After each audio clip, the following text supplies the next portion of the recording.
लेकिन ये हिंसा तो हमारे यहाँ हज़ारों साल से थी। ऐसा नहीं है कि अभी थी।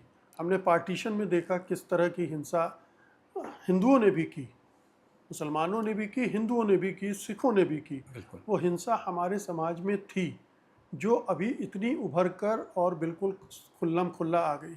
हमेशा ये तर्क दिया जाता रहा कि हिंदू समाज एकेश्वरवादी नहीं है, उनका एक ग्रंथ नहीं है, कई ग्रंथ हैं, पंथ कई हैं।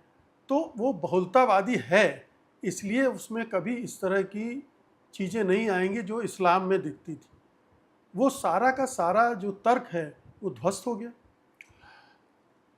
उसका एक कारण यह है जो जैसा आपने कहा कि हिंदू धर्म या हिंदू समुदाय पर बात करते समय हमेशा यह तर्क प्रस्तुत किया गया कि हिंदू समाज उदार है, हिंदू धर्म उदार है क्योंकि वो एक किताब पर आधारित नहीं है, इसलिए वह कठोर नहीं है और वह विविधता को स्वीकार करने वाला धर्म है। लेकिन 33 करोड़ देवी देवताओं को बारी बारी से पूजने के चलते अब सहिष्णु नहीं हो जाते हैं। हमने इस पर कभी बात नहीं की कि सहिष्णुता का स्रोत क्या होता है। मसलन आप किसी को नहीं मारेंगे या आपका आपका पड़ोसी आपके पड़ोसी की मदद करना आपका धर्म है या बराबरी एक उसूल है, यह तो हिंदू धर्म में नहीं था। हिंदू धर्म में सेवा कहीं नहीं थी। अगर आप हिंदू धर्म को देखेंगे, पड़ोसी धर्म कहीं नहीं था। तो वह चीज़ पहले से हिंदू समाज में व्याप्त थी। लेकिन जैसा मैंने कहा कि ये दूसरे समाजों में भी थी। ऐसा नहीं है कि दूसरे समाजों में नहीं थी। य यह हिंसा अ, एक इस रूप में दिखलाई पड़ती है कि हिंदू समाज वर्ण व्यवस्था को मानने वाला समाज है, बल्कि कई विद्वानों ने जो हिंदू समाज का अध्ययन जिन्होंने किया है और हिंदू धर्मशास्त्रों का भी किया है, उनका कहना है कि अगर आप वर्ण व्यवस्था को हटा दें तो हिंदू धर्म समाप्त हो जाता है। अब जो पूरा समाज ऊंच-नीच में विश्वास करने वाला समाज है और एक तरह के अछूतपन में विश्वास करने वाला समाज है, वह स्वभावतः हिंसक समाज होगा। लेकिन यह हिंसा कभी प्रकट होगी, कभी नहीं होगी। अप्रकट हिंसा यह है कि मैं आपसे अलगाव का बर्ताव करता हूँ, मैं आपको अपने से दूर रखता हूँ, अलग-अलग स्तर पर। प्रकट हिंसा यह है कि मैं आपको मार डालता हूँ, जैसा हिंदू समाज में अगर एक ब्राह्मण को ऐसा लगे कि उसे किसी ने अपवित्र कर दिया है, तो उसे मार डाला जा सकता था। यह हमारे भीतर पहले से मौजूद था। लेकिन यह भी हम सच है कि इसके बावजूद हम सब लोग साथ भी रहते थे। जैसे हिंदुओं में मुसलमानों के प्रति पूर्वाग्रह था, ये तथ्य है। आप 150 साल पहले का का साहित्य उठा के पढ़िएगा, पैम्फलेट्स पढ़िएगा, 19वीं शताब्दी का भारतेंदु का लेखन पढ़िएगा, बाकी लोगों का पढ़िएगा, तो वो पूर्वाग्रह मुसलमानों के खिलाफ है। लेकिन फिर भी हम साथ साथ रहते थे क्योंकि कोई सक्रिय ताकत नहीं थी जो उस पूर्वाग्रह को लगातार उकसा के हिंसा में तब्दील कर दे। यह सक्रिय ताकत बनी हिंदू महासभा, फिर राष्ट्रीय स्वयंसेवक संघ, विनायक दामोदर सावरकर का लेखन, गोलवलकर, हेडगेवार, श्यामा प्रसाद मुखर्जी, इस प्रकार के तमाम लोग, एक संगठित विचारधारा जिसने ये तय किया कि इस पूर्वाग्रह को वो उकसाएगी और सक्रिय हिंसा में बदल देगी। तो आप उसे कह सकते हैं एपिसोडिक हिंसा हमारे यहाँ होती रही। 100 साल पहले हमारा इतिहास है हिंदू मुसलमान दंगों का, और वो एपिसोडिक होते थे। मुझे अपने बचपन की भी याद है, उसके पहले की कहानियाँ हमने पढ़ी हैं। आप 1920 के दशक, 1930 के दशक की पत्रिकाएँ उलट के देखेंगे तो हिंदू मुसलमान के दंगे ताज़िया के वक़्त, रामनवमी के वक़्त, ये, लेकिन त्योहारों ये के वक्त। एपिसोडिक है, जी। होता है, उसके बाद फिर समाज मिलकर काम करने लगता है। इस एपिसोडिक चरित्र इसका सबसे बड़ा विस्फोट होता है विभाजन के समय। लेकिन विभाजन के बाद फिर यह माना जाता है कि नहीं, ये गलत हुआ जो हुआ और हमें मिलकर रहना चाहिए। जैसे 20 के दशक में 20वीं शताब्दी में 30 के दशक में हिंदू मुस्लिम एकता सम्मेलन हो रहे थे, तो लोग मानते थे कि ये गलत हो रहा है और इसको ठीक किया जाना चाहिए। इधर जो परिवर्तन हुआ है वह यह कि लोगों ने यह मानना शुरू किया है कि यह हिंसा जायज़ है और इसमें कुछ भी गलत नहीं है और इसमें शर्म की कोई बात नहीं है। यह एक बहुत बड़ा परिवर्तन हुआ है और यह परिवर्तन इसलिए हुआ है कि विनायक दामोदर सावरकर, हिंदू महासभा, राष्ट्रीय स्वयंसेवक संघ की समझ जो पहले प्रभुत्वशाली डिस्कोर्स नहीं बना रही थी, अब वो प्रभुत्वशाली डिस्कोर्स उसका है, उसमें कोई संकोच नहीं है। तो अब यह एपिसोडिक नहीं रह गई है, अब ये रोज़ाना के हमारे व्यवहार में, हमारी भाषा में और इस प्रकार के हिंसक कृत्यों में जिसको आप कह रहे हैं, इनमें लगातार अभिव्यक्त हो रही है। तो लेकिन ये बहुत विभत्स रूप सामने आ रहा है।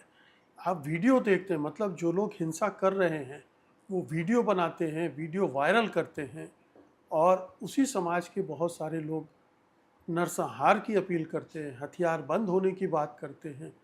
ये एक ज़बरदस्त विस्फोट है हिंसा का। इसे कैसे देखा जाए? पूरे समाज का दरअसल अपराधीकरण या हाँ, सांप्रदायिकरण? अपराधीकरण आप कह लीजिए।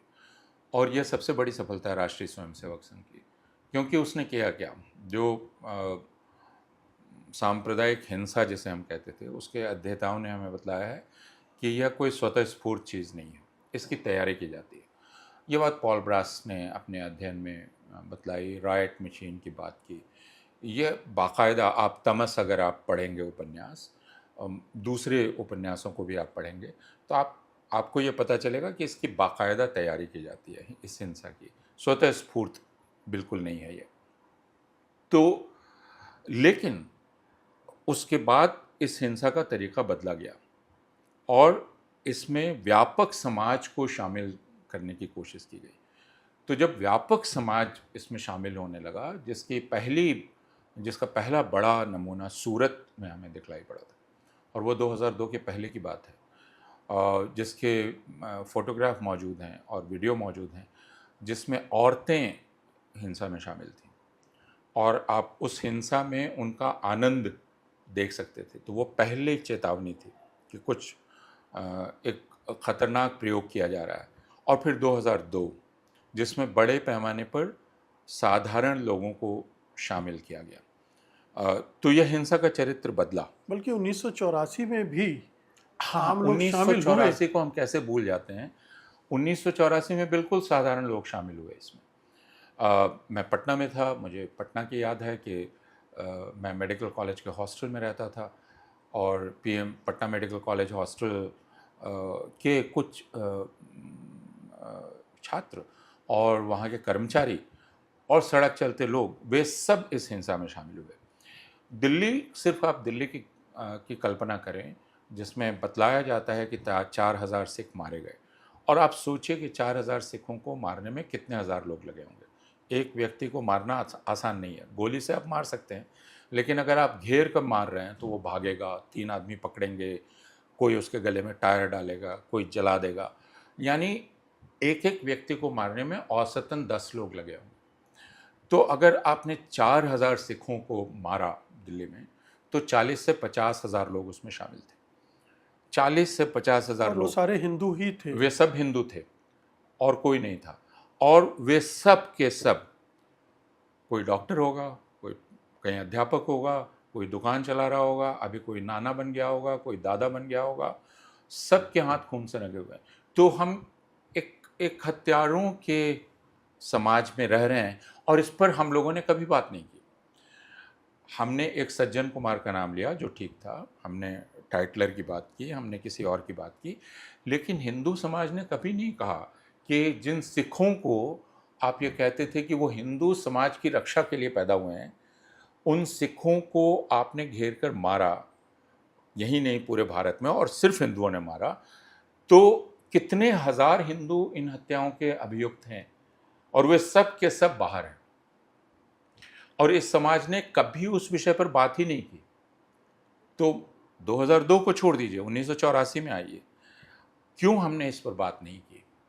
ये तो मुसलमान नहीं थे, ठीक है, मुसलमान में औरंगज़ेब और अकबर और बाबर का बहाना आपका है, आप उनका बदला अब तक लिए चले जा रहे हैं। 1984 में आपने किसका बदला लिया था? इंदिरा गांधी की हत्या का। ने एक ठीक है वो प्रधानमंत्री थी, लेकिन एक महिला की हत्या या एक प्रधानमंत्री की हत्या का बदला आपने पूरे सिख समुदाय से लिया और उस पर कभी इंट्रोस्पेक्शन हमने अंतरावलोकन नहीं किया, कभी हमने उस पर बात नहीं की। तो हमारे मित्र हरतोष बल कहते हैं और बाकी लोग भी कहते हैं कि आज़ादी के समय भी बंटवारे के समय भी जो हिंसा हुई, तो वो हिंदू आमतौर पर भारत में उसको कैसे देखा जाता है, हिंदुओं के खिलाफ हिंसा। हम ये भूल जाते हैं कि मुसलमानों के खिलाफ भी उतनी हिंसा थी, लेकिन हमने कभी उस पर बात नहीं की। पंजाब में उसको लेकर एक चुप्पी है, भागलपुर में चुप्पी है, बाकी जगहों पर चुप्पी है, हम कभी उस पर बात नहीं अभी करते। हाल के दंगे मुजफ्फरनगर, दिल्ली, मैं इधर की बात नहीं कर रहा हूँ 2013, क्योंकि उस समय तक तकनीक बदल गई दंगों की, और उसके बारे में हम लोग आगे बात कर सकते हैं कि वह तकनीक कैसे हिंसा की बदल गई और उसका परिणाम क्या है अब, क्योंकि अब वह हिंसा हमें 2002 की तरह नहीं दिखलाई पड़ती। 2013 के बाद उस हिंसा का स्वरूप पूरी तरह से बदल गया और इसलिए अब उसकी भयावहता का भी हमें पता नहीं चलता, क्योंकि वह एक विशाल स्केल पर नहीं हो रही है, एक बड़े स्केल पर नहीं हो रही है और वो रोज़ाना की हिंसा में बदल गई है, तो वो अब हमें दिखलाई भी नहीं पड़ती। न्यू नॉर्मल हो गई। हाँ, अब हमें वो दिखलाई नहीं पड़ती है। जैसे आप ये कहते हैं कि किसी ऑटो वाले को रोक कर आपने उसकी दाढ़ी खींची, उसकी टोपी उछाली, उसे ज़बरदस्ती जय श्री राम बोलने पर हिंदुओं को लगता है ये क्या ख़ास बात है, नहीं ये करोड़ों का देश है, इसमें एक मुसलमान को मारा। अभी मैं आपके पास आते समय एक लड़की का वृत्तांत पढ़ रहा था जो दिल्ली में कोई 15 साल से रह रही है और उसने लिखा है कि कैसे पहली बार उसने मुसलमान विरोधी हिंसा का सामना किया और वो एक ऊबर ड्राइवर, उस ऊबर ड्राइवर से जो उसका सामना हुआ उसका वो वर्णन कर रही है। तो अब यह हिंसा कहाँ निकलेगी इसका आपको बिल्कुल अंदाज़ नहीं है। आप ट्रेन में सफ़र कर रहे हैं, ट्रेन में सफ़र करते समय आपको पता नहीं है कि आपके बगल वाला जो व्यक्ति है वह आपके साथ क्या बर्ताव करने वाला है। क्या वह आपका टिफ़िन खोल कर देखेगा? क्या वो चुपचाप किसी को फ़ोन करेगा और अगले स्टेशन पर कोई आएगा और वो आप पर हमला कर देगा? आप सो रहे हैं, आपको ये नहीं पता है कि जो रेलवे प्रोटेक्शन फ़ोर्स के पुलिस के सिपाही हैं, क्या वो आप पर गोली चला देंगे? आपको नहीं मालूम है। आप ट्रेन में जा रहे हैं, कोई राजनीतिक बातचीत हो रही है, आपने उसमें कोई मंतव्य व्यक्त किया, आपको उसके चलते नहीं मारा जाएगा, आपको नहीं मालूम है। तो मुसलमान अब एक लगातार अनिश्चितता में जी रहे हैं, क्योंकि उनको नहीं पता कि उनके बगल का हिंदू उनके साथ क्या करने वाला है। वो अच्छा आदमी भी हो सकता है, लेकिन वो अच्छा आदमी नहीं भी हो सकता है। तो वो लगातार एक आशंका में अपने घर से निकलता है और अपने घर वापस आता है या आती है।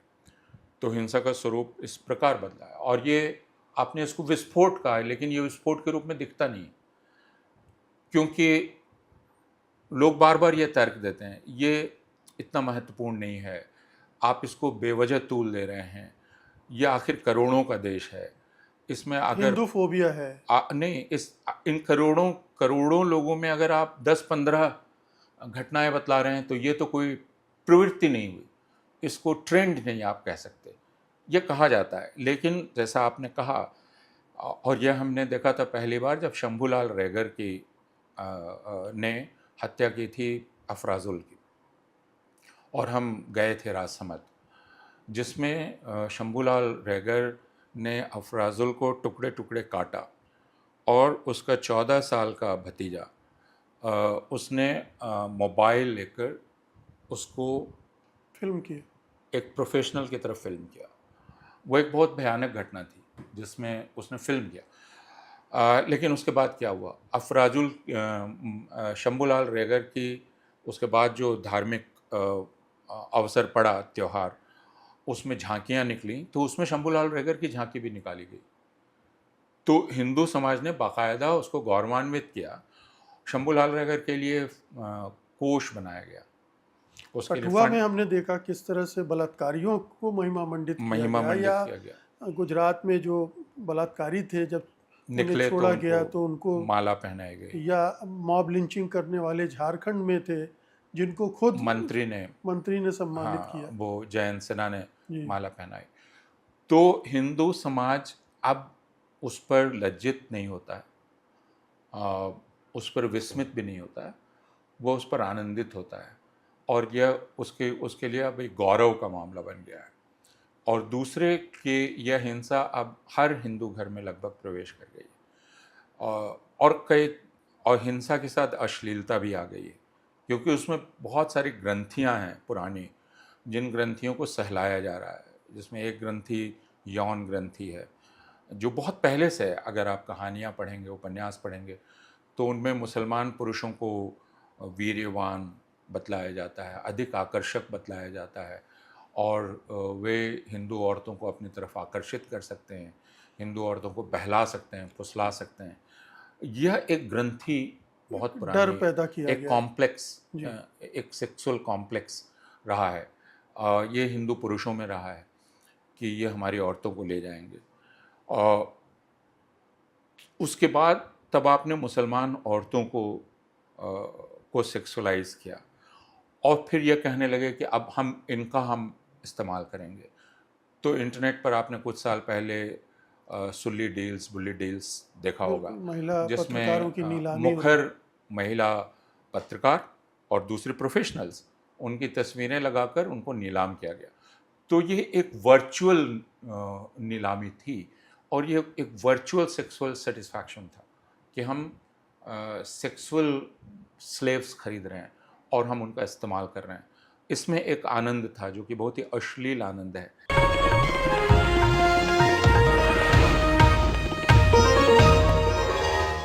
Copyright disclaimer under Section 107 of the Copyright Act 1976. Allowance is made for fair use for purposes such as criticism, comment, news reporting, scholarship, and research. Fair use is a use permitted by copyright statute that might otherwise be infringing.